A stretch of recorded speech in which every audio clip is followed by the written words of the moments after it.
Louise being here. Welcome to Burning Questions from the Blaze Project. Today I want to take you somewhere special, so close your eyes with me. We're walking down a thin dirt trail, listening to the soft rustle of the breeze through the foliage and the canopy above our heads. As our footfalls crunch against the dirt, we hear the call of a nuthatch, the rhythmic pecking of a white-headed woodpecker searching for its next meat. Our noses are filled with the scent of fresh air, pine, and moss. We're surrounded by trees so tall that we have to crane our heads and look all the way back just to make out the bluish-green needles at the crown. And they're so wide around, it calls to mind the image of a big castle tower. Gently touching the bark, we can admire the orangey-red hue of the thick, spongy bark, running up the tree in vertical lines that seem to melt when they meet the ground. These are giant sequoia trees.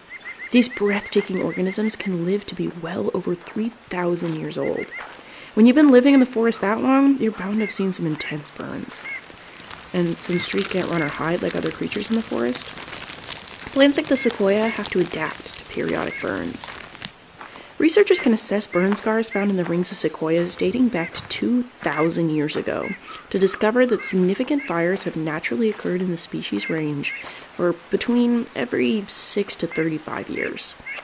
Sequoia bark is thick and fibrous and can insulate the tree from harsh blazes.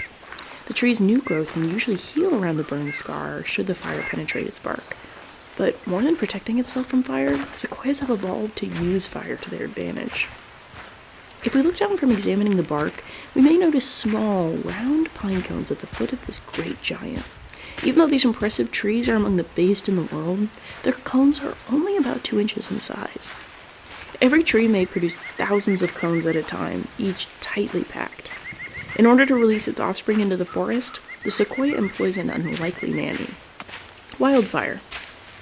Sequoia cones can lie dormant for up to 20 years at a time, waiting for a blaze to heat up the oldest of the cones. They dry out and open up, releasing seeds to rain down on bare soil, cleared and renewed by the fire. Without the fire, the sequoia cones could not release their seeds, nor could the seeds germinate on a cluttered forest floor. In their 3,000-year lifespan, every giant sequoia must produce at least one viable offspring that reaches reproductive maturity in order for the species to continue. Which is important because they are a defining species in their ecosystem that function in crucial ways to support other life forms. But what happens when this delicate relationship is disrupted, as drought and climate change make wildfires hotter, more intense, and more frequent than the sequoias are adapted for? Or when human beings and their buildings are threatened by the same fires that sequoias need to reproduce and continue their species? I'm excited to chat with a fire resource advisor who has firsthand experience with blazes in these majestic groves. My name is Melissa Steller. Day to day, I am a plant biologist in Yosemite National Park, but I'm also a line qualified wildland firefighter and resource advisor. I'm curious, what's your firefighter origin story? I've been interested in fire since I was a child. I grew up in California, and I feel like fire is just a part of life here. Every summer we prepare for smoky skies and get ready to evacuate if need be, and so it's always been an interest of mine. About 5 years ago, I got a scholarship to participate in a Women in Wildland Firefighter Boot Camp in Arizona that was hosted by the Forest Service, and through that I was able to meet a bunch of women in wildland fire and complete all of my trainings, which was really exciting. I feel like getting the training to become a firefighter is a huge obstacle for a lot of people. I'm curious then, so we know why you became passionate about fire in the beginning, but what has sort of kept you in the game? So I mentioned that fire is a huge part of living in California.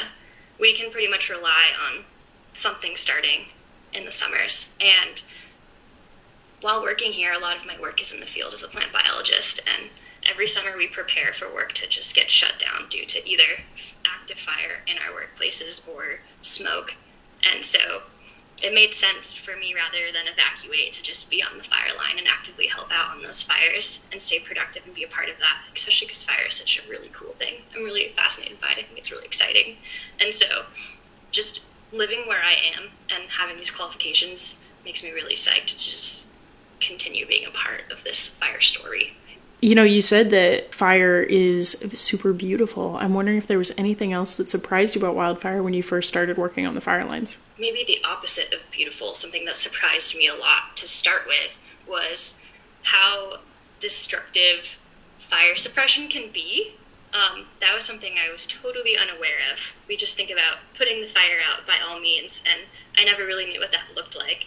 And so we have these fire camps where thousands of people are camping and spreading out and impacting the land around areas. We have bulldozers coming in and putting in fire line or fire breaks to prevent fire spread. We have aircrafts dropping retardant, and that has a huge impact on areas. And so initially I was surprised by that, but then to follow that up, I was surprised to learn that after a fire is out, that's not the end of the story. We actually have an entire team called a suppression repair team that comes in and tries to repair all the impacts of trying to suppress that fire, which I think is incredibly cool and wonderful that we recognize that we need that. Because if we didn't have a fire suppression team, you know, a fire would come through a community, and for one, it would be burned over, but then there would be like pink lines of fire retardant all over the place. There would be these huge bulldozer lines which cause erosion hazards and flood hazards. There'd probably be a lot of trash from firefighter lunches, a lot of like broken tent stakes and things like that, just because people are working 16-hour days. They don't really have time to clean up after themselves, especially when fire's moving really quickly. And so I was very pleased to learn about that. Yeah, I appreciate the perspective too, because longer term, over the course of this project, I've been exploring how long-term fire suppression can be damaging on an ecosystem, but even in the short term too, that's not necessarily a perspective that I'd heard yet, so that's very interesting.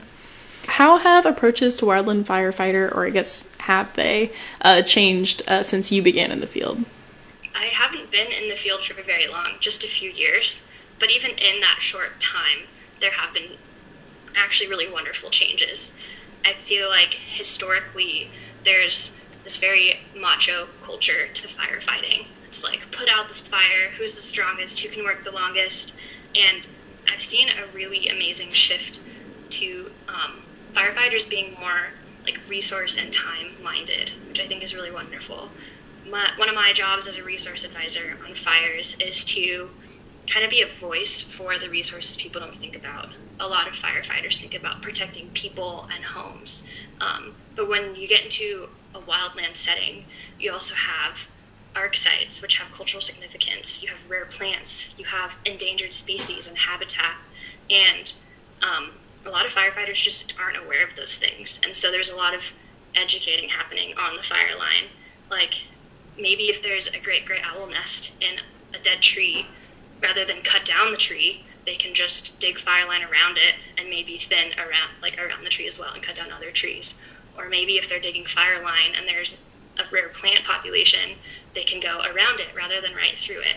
And I feel like in just the few years of me working with firefighters and trying to be a voice for resources, more and more people either are more willing to come to resource advisors or just already know. They're like, oh, I remember this from the last fire I was on. Like, I'm not going to be destructive. I'm going to make this conscious choice to be resource-minded. And so it's been really incredible to see that shift in just a few years. Yeah, so would you say it's accurate to say that you never really get to take the plant biologist hat off when you put the fire hat on? It's always there. Yeah. Always thinking about plants. But it is also fun because I put on the firefighter hat, but by doing that, I'm also putting on the wildlife hat and the cultural ecologist hat and all these other things, because when you're on a fire, you're speaking for all of the resources, which in some ways can be really stressful, but in some ways incredibly exciting and fun and collaborative. I feel like that transition's great into talking about giant sequoias, which are sort of our focus this week. So tell me about the two incidents that you worked on that burned through sequoia groves, and what kind of started those incidents. Totally. So the first incident was in 2021. I responded to the Windy fire, which is within Sequoia National Forest, and it's just south of Sequoia National Park. The fire was ignited by lightning on the Tule River Indian Reservation, and it ended up burning over 97,000 acres. It burned through 10 giant sequoia groves and over 1,000 trees, giant sequoia trees. died in that fire. And then in 2022, I responded to the Washburn fire, which started here in Yosemite National Park, just below the Mariposa Grove of giant sequoias. The fire was just under 5,000 acres, so much smaller than the Windy fire, but it had a lot of significance because the Mariposa Grove not only is full of beautiful monarch giant sequoia trees, but it's also where the idea of National Park Service was born. That's awesome. Yeah, John Muir and Teddy Roosevelt camped under the grizzly giant, and soon after that trip, Yosemite was signed under federal protection, and so this grove had a lot of significance just beyond the existence of giant trees living in it. And in the Washburn fire, we didn't lose any giant sequoia trees, which was a huge success. Will you describe for me a moment of wonder that you had during or after this incident that has stuck with you? It's so hard to choose. When you're working in a grove of giant sequoias, I feel like every minute is full of wonder because you're just surrounded by the most massive living things on the planet. But I think a moment that stands out for me is it was on the Washburn fire, and I was in the Mariposa Grove, and we had just succeeded in redirecting the fire around the grove. So it was now burning away from the grove, was surrounded by what we call black, so burned area, and the grove was no longer under threat. And it was just really wonderful to stand there and look up at these trees and know that we had succeeded. And I feel like that success was hugely in part by Yosemite being so on it with their fire management plan. We were able to use over 50 years of fire history to keep that grove safe. We also have this project where we're removing biomass. We had just removed 9,000 tons of biomass from around the grove weeks before, and so that caused lower intensity fire to approach the grove and protect the trees. So it was just really cool realizing that the work we had done succeeded and that it could be done to protect other groves. It's just it was magic. What's something unique that you learned while working these fires? Fire is a mechanism that recycles, which is incredible. Without fire, you have all of this buildup of biomass on the forest floor, and nothing can really come of it. It just sits there, it takes up space, it blocks light, becomes fuel for really intense fires in the future. And it's really unique and beautiful that this thing that can be seen as destructive actually has a really positive impact on forest environments. It will break down that biomass, recycle nutrients back into the soil, open up the understory for new plants, and that has this cascading effect where you have better habitat for wildlife, you have improved watershed quality. It's kind of incredible. So why should the public care about stands of sequoia trees? We talked already about how these sequoia trees have inspired such care for the environment as to inspire, huge public figures to create, institutions and agencies like the Park Service. But as far as the average everyday person encountering a sequoia tree, or maybe never encountering a sequoia tree, why should we care about stands of old growth forests and these sequoia trees? I guess I'll start off by saying that I hope that as many people as possible can experience standing beneath a giant sequoia tree. There's no way to put into words the feeling that you have. It's like you feel small in ways you need to feel small, and then also big in ways you need to feel big. It's just really incredible to stand beneath something so massive. I mean, when those trees were born, the Roman Empire was in its heyday. They've seen so much, and in the last 2 years, we've lost 20% of them due to fire. And it's pretty significant that something that has withstood other fires, huge storms, earthquakes, is now dying right now. If they can't withstand fire, nothing can. And so I think it's really important to see this shift in fire behavior and recognize that we need to make change. They're kind of the face of change in our wildland fire management practices because something's wrong. These giant trees that have survived thousands of years are now dying, and it's because there's been a dramatic change in the landscape due to human impacts. And so we need to take action to fix that. Yeah, and I want to dig into that a little more too, because some people who are just learning about this might be confused. So fire is important for the sequoia's life cycle, but now they're being killed by fires. Like, what is the change that is, impacting the sequoias now? In the last 50 or so years, we've created this idea that fire is bad and dangerous, and we've gone through like incredible means to put fire out as soon as it starts. And what that has done is it's caused a lot of fuel to build up in the forest. Like I said, fire recycles, it opens up the understory. And when you don't have a lot of fuel in the forest, fire will burn at really low intensities, it keeps the forest floor open, and it's actually really beneficial. But because we took fire away from the landscape for so long, now it's burning incredibly hot, and it's burning higher, faster, and moving at unprecedented rates. And that is due to fire suppression. It's because we have too many fuels in the forest. So by removing fire, we've created a problem with fire. But if we allow it, if we reintroduce it to the landscape, allow it to restore our forest floors, or by removing fuel, fire can be a good thing again. To sort of wrap up today, what do you wish more people knew about wildfire?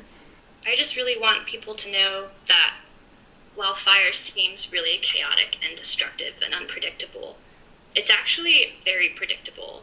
There's so much science behind how fire behaves and how we can use it as a tool to our benefit. And by trusting in that science and allowing fire to persist on the landscape, we can solve this problem of these catastrophic fires. By understanding wind patterns, slope, aspect, relative humidity, we know what a fire is going to do. And so if we can trust in that process, fire can be a really positive thing in all of our lives.